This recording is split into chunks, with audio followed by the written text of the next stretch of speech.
بسم اللہ الرحمن الرحیم۔ میرے محترم پیارے معززین سامعین، آج انشاءاللہ جمعے کے اس بیان میں ہم سنیں گے کہ سب سے پہلے بخار کس کو ہوا تھا اور بلی کی پیدائش کس طرح ہوئی تھی، اور اس کے علاوہ نبی کریم صلی اللہ علیہ وسلم کو بخار کیسا تھا، اس کے متعلق سنیں گے۔ اور ہمیں اگر بخار ہو جائے تو ہمیں کیا کرنا چاہیے، یعنی بخار کے متعلق سنیں گے انشاءاللہ تعالی کہ ہمارا دین بخار کے متعلق کیا ہمیں تعلیم ارشاد فرماتا ہے۔ چنانچہ اللہ سبحانہ تعالی نے 12-16 سورہ مریم کی آیت نمبر 71 میں ارشاد فرماتا ہے، بسم اللہ الرحمن الرحیم وَإِن مِّنكُمْ إِلَّا وَارِدُهَا كَانَ عَلَى رَبِّكَ حَتْمًا مَّقْضِيًّا۔ ترجمہ سماعت کیجیے، اور تم میں کوئی ایسا نہیں جس کا گزر دوزخ پر نہ ہو، تمہارے رب کی ذمہ پر یہ ضرور ٹھہری ہوئی بات ہے۔ اب اس کی تفصیل کے اندر مفسر قرآن ایک عظیم تابعی بزرگ، جناب بڑے مشہور بزرگ ہیں امام مجاہد رحمۃ اللہ تعالی علیہ، آپ فرماتے ہیں کہ مومن کا دوزخ میں داخل ہونے سے مراد دنیا کے اندر بخار کے اندر مبتلا ہو جانا ہے۔ تو اس سے مراد یہ ہے کہ ہر بندہ مومن کو بخار ضرور ہوتا ہے۔ ہم میں سے دیکھیں اکثر لوگوں کو بخار ہوتا ہے، شاید ہی کوئی ایسا بندہ ہو جس کی زندگی میں کبھی بخار نہ ہوا ہو، تقریباً ہر بندے کا واسطہ پڑتا ہے۔ اچھا، ابو ہریرہ رضی اللہ تعالی عنہ فرماتے ہیں کہ نبی کریم صلی اللہ تعالی علیہ وآلہ وسلم کے ساتھ میں ایک جگہ عیادت کے لیے گیا، ایک مریض کو بخار تھا، تو پیارے آقا مدینے والے مصطفیٰ صلی اللہ تعالی علیہ وسلم نے عیادت کے لیے گئے تو آپ نے اسے فرمایا مبارک ہو۔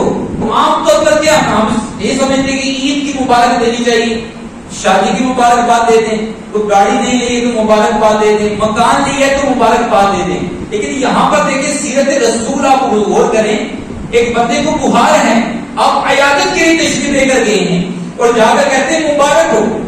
اچھا، اس کی وجہ بتاتے ہیں کیوں مبارک ہو؟ فرمایا کیونکہ اللہ سبحانہ تعالیٰ نے ارشاد فرمایا کہ بخار جو ہے یہ میری آگ سے ہے۔ کہاں سے ہے؟ میری آگ سے ہے، یعنی جہنم کی آگ سے ہے، دوزخ کی آگ سے ہے۔ فرمایا میں دنیا میں مومن کو عطا فرماتا ہوں تاکہ وہ جہنم کی آگ سے بچ جائے۔ سبحان اللہ۔ تو پتہ چلا کتنا پیاری چیز ہے۔ دیکھیں مجھے دنیا میں بخار ہو گیا، مثال دیتا ہوں، اور اس کے بدلے نہ پتا مجھے جہنم سے آزاد کر دے، جہنم کی آگ سے بچا لے، دوزخ کی آگ سے بچا لے، تو مبارک والی بات ہے، مبارک ہو جی۔ کتنی بڑی پیاری بات ہے کہ اللہ تعالیٰ دنیا میں بخار دے اور آخرت میں جہنم سے بچا لے، تو واقعی مبارک والی بات ہے۔ تو نبی کریم صلی اللہ علیہ وسلم نے مبارک دی کہ مبارک ہو۔ سبحان اللہ، کتنی پیاری تعلیم ہے۔ اس سے یہ بھی ہمیں پتہ چلا کہ بخار کو برا بلا نہیں کہنا چاہیے یا واقعہ نہیں کرنا چاہیے۔ آگے انشاءاللہ مزید ہم سنیں گے۔ ایک دن نبی کریم صلی اللہ تعالی علیہ وآلہ وسلم ایک شخص کو دیکھا، وہ بخار میں مبتلا ہوا۔ نبی کریم صلی اللہ تعالی علیہ وسلم نے بخار میں اسے مبتلا دیکھا تو فرمایا تمہیں مبارک ہو کہ بخار بندے کے گناہوں کو اس طرح مٹا دیتا ہے۔ پھر مثال دی، اس طرح مٹاتا ہے، ایک مثال دے کے آپ نے فرمایا اس طرح مٹاتا ہے جیسے درخت سے پتے گرتے ہیں، درختوں سے جب پتے گرتے ہیں، خزاں کا موسم آتا ہے تو کیسے درخت صاف ہو جاتا ہے؟ فرمایا اس طرح بندے مومن کے گناہ بخار مٹا دیتا ہے۔ پھر فرمایا حدیث پاک میں آیا کہ فرمایا اس طرح بندے کو پاک کو صاف کر دیتا ہے جس طرح وہ آج ہی ماں کے پیٹ سے پیدا ہوتا۔ جب بچہ پیدا ہوتا ہے اس کے ذمہ کوئی گناہ نہیں ہوتا۔ یہ بخار پیارے بھائیوں انسان کے گناہوں کو اس طرح صاف کر دیتا ہے کہ جس طرح آج بندہ پیدا ہوا۔ پتہ چلا کہ جو بچہ پیدا ہوتا ہے نہ اس کی صغیرہ گناہ ہوتے ہیں، نہ کبیرہ گناہ ہوتے ہیں، نہ پوشیدہ گناہ ہوتے ہیں، نہ اعلانیہ گناہ ہوتے ہیں۔ تو اللہ کی رحمت سے بخار کی وجہ سے اللہ پاک سارے گناہ معاف فرما دیتا ہے۔ سبحان اللہ. فرمایا نبی کریم صلی اللہ علیہ وسلم نے بخار جہنم کی آگ کے جوش سے ہے اور جس سے دنیا میں یہ بخار گر گیا اللہ پاک جہنم کی آگ سے اسے بچا لیتا. سبحان اللہ سبحان اللہ. آمین. تو پتہ چلا جسے یہ بیماری نصیب ہوتی ہے اللہ کی رحمت سے جہنم سے اسے خلاصی نصیب ہوتی ہے, لیکن شرط ہے پیارے بھائی, شرط کیا ہے؟ بندہ صبر کرے. بعض بزرگان دین جو بخار آتا تو شکر ادا کرتے, اے اللہ تیرا شکر ہے کہ بخار آیا ہے. اور پھر فرماتے ہیں بخار وہ مرد ہے جو ہمارے پیارے پیارے آقا مدینے والے مصطفیٰ صلی اللہ علیہ وسلم کے پاس بھی تشریف لایا کرتا تھا. یہ نبی پاک صلی اللہ علیہ وسلم بھی بیمار ہوا کرتے, بخار ہوا کرتا تھا. تو فرمایا مبارک مرد ہے, اسے نسبت انبیاء کے نام سے ہے, اس لیے میں بہت خوش ہوں. ایک بزرگ کے سر میں سر درد ہوا, انہوں نے اس خوشی کے موقع پر 400 نفر پڑھنے شروع کر دیے. فرمایا کہ اتنی خوشی مجھے ہوئی ہے کہ اللہ پاک نے مجھے سر کا درد دیا ہے, وہ درد ہے جو انبیاء کرام کو بھی ہوا کرتا تھا. تو پیارے بھائیوں جب درد ہو یا بخار ہو تو ہمیں وبیلا نہیں کرنا چاہیے. بزرگ یہ بھی فرماتے ہیں بڑی پیاری بات, لیکن سر میں درد ہے, بخار ہے, ایک دن ہو گیا, ایک ہفتہ رہے گا, ایک ماہ رہ جائے گا, لیکن ہم کیا کرتے ہیں؟ وبیلا کرتے ہیں. بخار ہو گیا ہے, ہائے ہو, کوئی شکایتیں کرتے ہیں. فرمایا نہیں, شکایتیں نہ کرو. فرمایا اگر ایک دن بخار ہے یا ایک ہفتہ بخار رہا ہے تو کتنے عرصے تم ٹھیک بھی تو رہے ہو. یوں اللہ پاک کی شکایت بھی کرتے ہو, لیکن بیماری آتی ہے کس کی طرف سے؟ اللہ پاک کی طرف سے. جب اللہ پاک نے آپ کو بیماری ہمیں دی ہے تو اس پہ شکر ادا کرنا چاہیے کہ اللہ پاک نے ہمیں یاد رکھا ہے. پہلے بھائی بات بزرگان دین فرماتے ہیں کہ کوئی کمال کی بات نہیں ہے کہ بخار نہیں ہوا, یہ بیماری نہیں ہے. بات بندے پر کہتے ہیں یار مجھے کوئی بیماری نہیں لگی, میں بالکل ٹھیک ہوں, کبھی ڈاکٹر کے پاس نہیں گیا. ایسے کہتے ہوئے سنائی دیتا ہے, بات کو کہہ دیتے ہیں, لیکن یہ کوئی قابل فخر بات نہیں ہے. پہلے بھائی یاد رکھیں, ایک صحابی رسول ہیں حضرت عمار بن یاسر رضی اللہ تعالی عنہما کی مجلس کے اندر حلقہ لگا ہوا تھا. ایک شخص کہنے لگا کہ مجھے کبھی بیماری نہیں لگی, بیماری کا ذکر ہو رہا تھا. تو آپ نے اسے ٹوکا اور فرمایا یہ کون سے کمال کی بات ہے؟ فرمایا تم ہم میں سے نہیں ہو. اللہ سبحانہ تعالیٰ مرد مومن کو بخار کے ذریعے, مصیبت کے ذریعے, پریشانی کے ذریعے آزمائش میں ڈالتا ہے, اس کا امتحان لیا جاتا ہے اور اس کی برکت سے اللہ تعالیٰ گناہ معاف فرماتا ہے. سبحان اللہ. تو پتہ چلا بخار کا نہ آنا یا کسی مصیبت کا نہ آنا یہ کمال نہیں. کمال یہ ہے ہمیں پریشانی آئے, تکلیف آئے, آزمائش ملے, اس پر اللہ کا شکر ادا کیا جائے, صبر کیا جائے. اے اللہ تو نے صحت عطا فرمائی تھی, اتنے دیر میں اتنے دن جو ہیں اس صحت میں گزارے ہیں, اب اگر بیماری آئی ہے تو اس حال میں بھی تجھ سے راضی. جو اللہ سبحانہ تعالیٰ سے راضی رہتا ہے ہر حال میں, اللہ اسے حقیقی برکتیں جو ملتی ہیں پیر بھائی بخار سے, اگر ہم پہ صبر ہی کریں گے تو نہ وہ برکتیں ملتی ہیں نہ گناہ معاف ہوں گے. یاد رکھیے گا یہ مسئلہ ہے, بخار سے اسی کے گناہ معاف ہوتے ہیں شکر ادا کرے گا, صبر کرے گا. جو باویلا کرے گا اس کا دانی ہے. بعض بزرگ بڑی پیاری بات کرتے ہیں, کہتے ہیں کہ ہمیں سر میں درد ہوتا ہے تو ہم کیا کرتے ہیں؟ پٹکا باندھ دیتے ہیں سر میں. پتہ ہے بعض لوگ پٹی باندھ کے کس کے تاکہ سر میں درد ہو رہا ہے, بار پھرتے ہیں اور بتاتے ہیں کہ ہمارے سر میں درد ہو رہا ہے. تو فرماتے ہیں کتنے دن اللہ سبحانہ تعالیٰ نے ایسے تمہیں دیے زندگی میں کہ کبھی تمہارے سر میں درد نہیں ہوا. پہلے اس کا تو شکر ادا کر لو, پہلے اس کا تو اعلان کر لو. آج اگر ایک دن تمہیں سر میں درد ہو گیا تو اس کا اعلان کرنا شروع کر دیتے. اعلان نہیں کرنا. بیماری کا آ جانا ایک الگ بات ہے, کسی کو پتہ لگ جانا ایک الگ بات ہے, خود سے بتانا میں بڑی تکلیف میں ہوں, میں بڑی پریشانی میں ہوں, یہ اللہ سبحانہ تعالیٰ کو بات پسند نہیں ہے. میرے بھائی صبر کرنے والا اللہ سبحانہ تعالیٰ کا دوست ہے. اللہ سبحانہ تعالیٰ نے قرآن مجید میں ارشاد فرمایا ان اللہ مع الصابرین, کہ بے شک صبر کرنے والے اللہ ان کے ساتھ ہے. جو صبر کرتے ہیں اللہ پاک کا ساتھ انہیں نصیب ہوتا ہے. اسی طرح امام ابو طالب مکی رحمت اللہ تعالی علیہ کیا فرماتے ہیں؟ کہتے ہیں ایک عارف تھا. عارف کہتے ہیں پہلے بھائیوں جو اللہ سبحانہ تعالیٰ کی پہچان رکھنے والا ہے, وہ کیا فرماتے ہیں؟ اب دیکھیں نیک لوگوں کا دیکھیں انداز کیا تھا. فرماتے ہیں میرا دل تب صاف ہوتا ہے جب میں بخار میں مبتلا ہو جاتا ہوں. یہ اللہ والوں کی پہچان ہے. کہتے ہیں مجھے جب بخار آتا ہے اس وقت میرا دل صاف ہو جاتا ہے. سبحان اللہ. تو ایسے ہی لوگ پیارے بھائی اللہ سبحانہ تعالیٰ سے برکتیں حاصل کرتے ہیں. لیکن بیماری آتی ہے میں بے صبری کروں گا, مجھے بخار ہے, سر میں درد ہے, اگر میں بے صبری کروں گا تو بخار چلا جائے گا, میری پریشانی ختم ہو جائے گی؟ نہیں ہوگی. لیکن اگر میں صبر کروں گا, اس کو اپنے تک محدود رکھوں گا, حسب توفیق علاج کرانا بھی سنت ہے, علاج کرانے سے منع نہیں کر رہا, علاج بھی کرواؤں گا اور کوشش کروں کہ کسی کو نہ بھی پتا چلے. تو اس پہ صبر اگر آپ نے کیا تو اس پر آپ کو اجر بھی ملے گا, ثواب بھی ملے گا. لیکن بے صبری کریں گے نہ ثواب نہ بیماری دور. بیماری تو نہیں دور ہونے ہماری بے صبری سے, یہ شور کرنے سے, یہ کسی کو بتانے, دیکھیں ڈاکٹر کو بتانے کی اجازت ہے, ذرا اسے بتائیں گے تبھی پتہ چلے گا مرض کا. عام طور لوگوں کو کوشش کیا جائے کہ اپنے مرض کے بارے میں بھی بلا وجہ شرعی نہ بتایا جائے. ایتھا کا مقولہ ہے بلاؤں مصیبتوں کے ملنے پر ہم ایسے خوش ہوتے ہیں, جو اللہ تعالیٰ کے اولیاء ہیں ان کا مقولہ ہے ایتھا کا, کہ ہم بلاؤں مصیبتوں پریشانیوں بیماریوں کے ملنے پر اس طرح خوش ہوتے ہیں جس طرح دنیا دار دنیا کی نعمت ملنے پر خوش ہوتے ہیں. ہم دنیا دار ہیں, ہمیں اچھا مکان مل جائے ہم خوش ہوتے ہیں, اچھی گاڑی مل جائے گی, اچھی سواری ملے گی, خوش ہوں گے, اچھا مال مل جائے گا, خوش ہوں گے. لیکن اللہ کے اولیاء فرماتے ہیں کہ ہم اس طرح خوش ہوتے ہیں کہ بیماری ملنے پر, مصیبت ملنے پر, ٹینشن ملنے پر جس طرح دنیا دار دنیا کی نعمتوں پر خوش ہوتے ہیں. یہ خوشی والی بات ہوتی ہے, نہ کہ غم زدہ ہونے والی بات نہیں ہے. پہلے بھائی آزمائش ہے, جب دیکھیں ہمارے گناہ معاف ہو رہے ہیں تو کتنی بڑی سعادت کی بات ہے.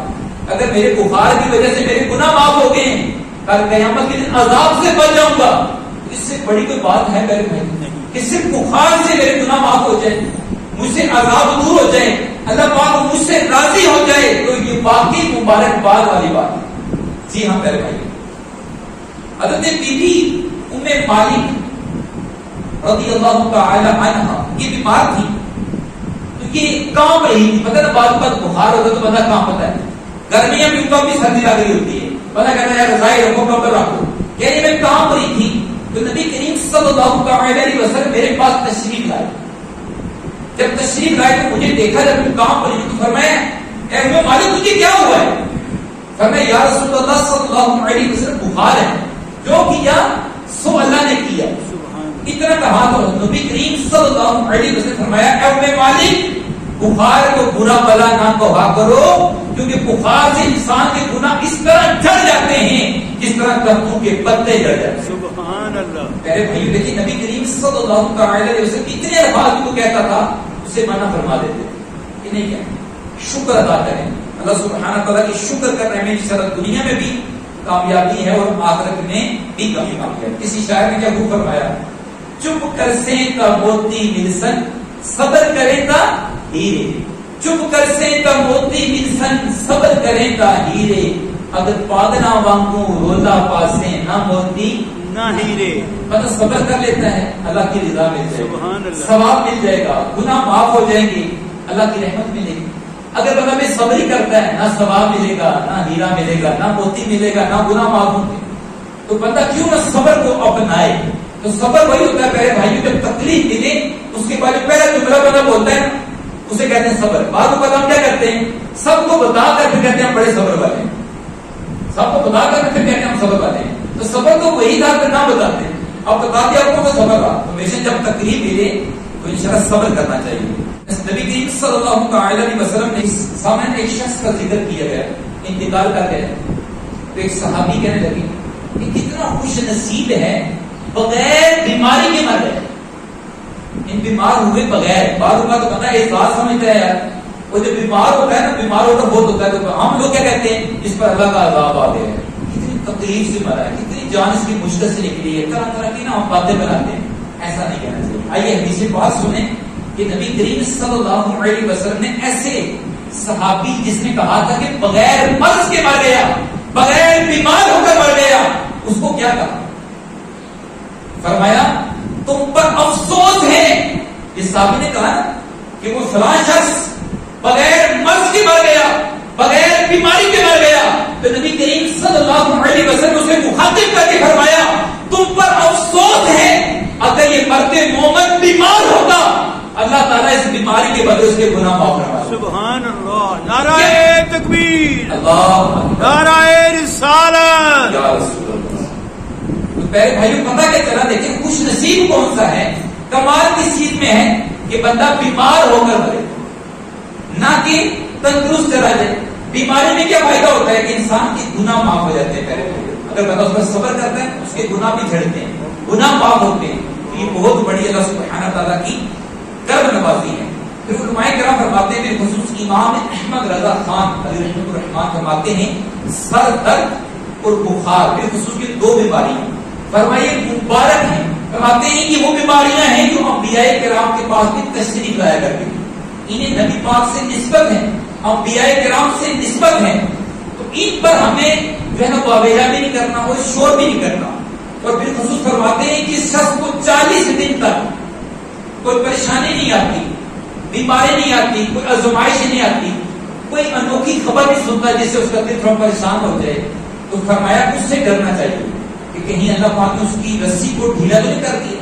اس طرح اللہ پاک بڑے بڑے گناہ گاروں کی رسی کو ڈھیل دے دیتا ہے، کہیں ایسا تو نہیں کہ یہ بیمار نہیں ہو رہا یا اس سے پریشانی نہیں آ رہی، سال گزر چکا ہے، تو کہیں اس سے اللہ پاک نے اس کی رسی کو ڈھیلا نہ کر دیا۔ تو ڈرنا کسے چاہیے؟ جو بیمار نہیں ہو رہا، اس سے پریشانی نہیں آ رہی، تو اس سے پریشانی آتی ہے پہلے بھائیوں سے تو خوش ہونا چاہیے۔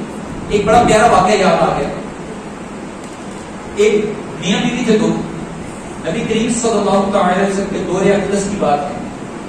بیوی اپنے شوہر سے کہنے لگی کہ مجھے طلاق دے دو۔ کہنے لگا میں طلاق تمہیں کیوں دوں؟ بڑی اچھی ہماری زندگی گزر رہی ہے تو میں طلاق نہیں دینا چاہتا ہوں۔ وہ بات تھی نہیں مجھے طلاق چاہیے، حتیٰ کہ آپس میں اس بات پر جھگڑا ہو گیا۔ وہ کہنے لگے ٹھیک ہے، نبی کریم صلی اللہ تعالی علیہ وسلم کے پاس جاتے ہیں، فیصلہ کروا لیتے ہیں۔ اچھا گھر سے دونوں نکلے، اب راستے میں کیا ہو سکتا؟ آپ کو پتا پہاڑی راستے ہوا کرتے تھے، پتھر بھی ہوا کرتے تھے، پتھری زمینیں تھیں، راستے میں سے ٹھوکر لگی اور وہ شخص زمین پر گرا اور اس کے پاؤں پر موج آ گئی، تکلیف آ گئی۔ اب وہ بیوی کے اسے اٹھایا اور کہتے ہیں چلو واپس کر چلتے ہیں۔ اور میں کیا ہوا؟ ابھی تو کہہ رہی تھی مجھے طلاق چاہیے، ہم اسی مقصد کے لیے جا رہے تھے، اور اب تو کہتی ہے واپس چلے۔ وہ کہتی ہے کہ میں آپ کے ساتھ اتنا عرصہ گزر گیا ہے، کبھی آپ بیمار نہیں ہوئے، کبھی آپ کو پریشانی نہیں ہوئی، مجھے ڈر تھا کہیں ایسے شخص کے ساتھ تو نہیں میں رہ رہی جس سے اللہ پاک نے اس کی رسی کو ڈھیلا کر دیا۔ اب آپ کو تکلیف پہنچ گئی ہے تو مجھے پتا چل گیا کہ اللہ پاک نے آپ کی رسی کو ڈھیلا نہیں کیا ہوگا، بلکہ اللہ تعالیٰ آپ سے راضی ہے۔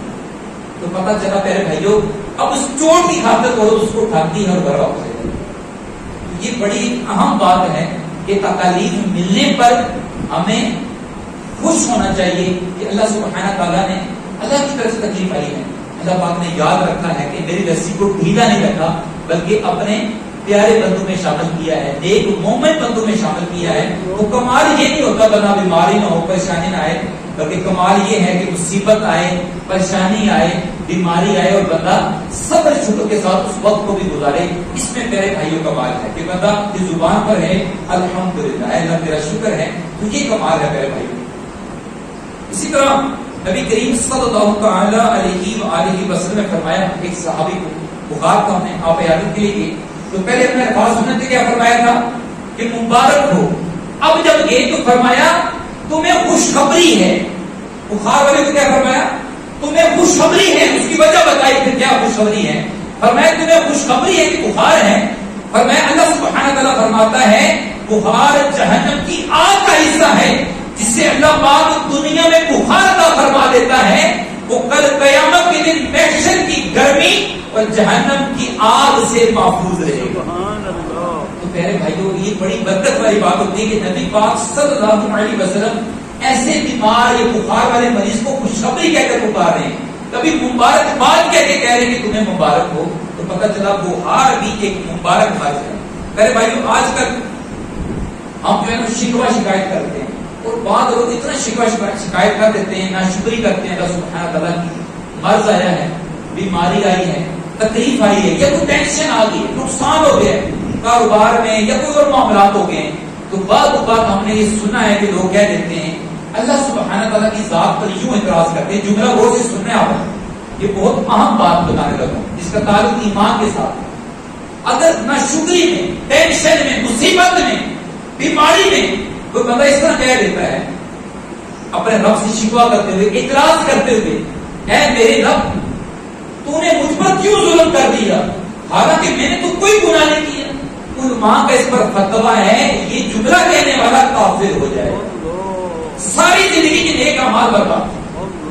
تو اس طرح کبھی شکوہ نہیں کرنا پیارے بھائیوں. اس کے برعکس اگر بندہ صبر کرتا ہے تو اللہ تعالیٰ اس کے گناہ بھی معاف فرماتا ہے اور اسے اپنے رضا بھی سناتا ہے. سبحان اللہ.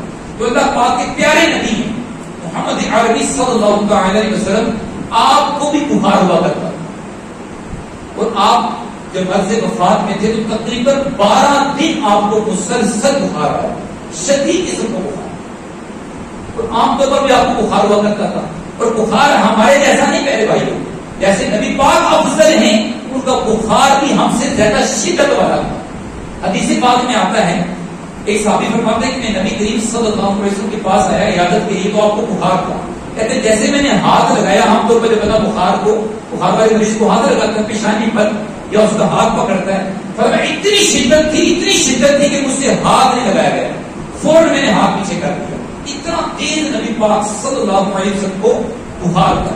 اسی طرح عبداللہ بن مسعود رحمۃ اللہ تعالی, حضرت عبداللہ بن مسعود رضی اللہ تعالی عنہ فرماتے ہیں کہ میں نبی پاک صلی اللہ علیہ وسلم کے پاس گیا, آپ کو تیز بخار تھا. جب میں نے نبی پاک صلی اللہ علیہ وسلم کو ہاتھ لگایا تو اتنا شدت کا بخار تھا. میں نے کہا یا رسول اللہ صلی اللہ علیہ وسلم آپ کو تو بہت شدت کا بخار ہے. فرمایا ہاں مجھے بہت شدت کا بخار ہے اور تم جیسے مردوں کے مقابلے میں مجھے دگنا بخار ہوتا ہے. عام طور پر ہمیں بخار ہوا ہے وہ سنگل ہے, پر میں 2 مردوں جتنا مجھے بخار ہوتا ہے. پوری امت میں پیارے بھائیوں کسی کو اتنا بخار نہیں ہوتا جتنا نبی پاک صلی اللہ علیہ وسلم کو بخار ہوا کرتا ہے. کون؟ اللہ کا پیارے نبی, معصوم ہے, انہوں نے کوئی گناہ نہیں کیا. یہ کبھی نہ تصور ذہن بنایا کریں کہ ہو سکتا ہے اس بندے نے گناہ کیا اس لیے بیمار ہو گئے. نہ پیارے بھائی, گناہ گاروں کے گناہ معاف ہوتے ہیں بیماری کی وجہ سے, اور جو اللہ پاک کی نیک ہیں, نمازی ہیں, پرہیزگار ہیں, اللہ پاک ان کے درجات بلند کرتا ہے. اچھا اب صحابی کیا کہتے ہیں, عبداللہ بن مسعود کہتے ہیں یا رسول اللہ آپ کو دگنا بخار ہوتا ہے, اس کی وجہ یہ ہے کہ آپ کو دگنا ثواب ملتا ہے. فرمایا جی ہاں مجھے ثواب بھی دگنا ملتا ہے, تکلیف بھی دگنی ملی اور ثواب بھی دگنا. اسی طرح دیگر حدیثوں کا خلاصہ کرے بھائیوں, نبی کریم صلی اللہ علیہ وسلم نے فرمایا کہ اگر تمہیں کبھی کوئی پریشانی آئے, بیماری آئے, ٹینشن آئے, کوئی پریشانی آئے, اس وقت میری ٹینشن کو, میری پریشانیوں کو یاد کر لینا کہ جتنا دین کی خاطر مجھے ستایا گیا کسی کو نہیں ستایا گیا. تو بندہ اگر ہمیں پریشان ہے ہمیں اس وقت کیا یاد کرنا چاہیے کہ ہمارے پیارے نبی صلی اللہ علیہ وسلم کو بھی تو ستایا گیا, آپ بھی تو پریشانی میں رہے. اللہ تعالیٰ ہمیں یہ سوچ پیدا کرنے کی توفیق عطا فرمائے, اس پر صبر و شکر کرنے کی توفیق عطا فرمائے. آخر میں نے آپ کو عرض کیا تھا کہ بخار کے بارے میں بتاؤں گا. سب سے پہلے دنیا کے اندر بخار کس کو ہوا تھا, بڑی پیاری معلومات کی بات ہے. تو پہلے بھائی نوح علیہ السلام نے جب کشتی بنائی اور کشتی میں ہر شے کے 2 جوڑے کشتی میں داخل فرمائے, تو شیر بھی تھا, شیر کی جوڑی بھی تھی. تو اب کیا ہوا کہ لوگوں نے کہا کہ ہم کیسے کشتی میں رہیں گے جہاں شیر ہے, ہمیں تو خوف لگا رہے گا, کیسے اطمینان سے رہ سکتے ہیں. تو اس وقت اللہ سبحانہ تعالیٰ نے جب شیر پر بخار کو مسلط کر دیا, وہ بخار ہو گیا. مطلب بخار میں ہوتا ہے تو پتا ہے کہ اس میں طاقت نہیں رہتی.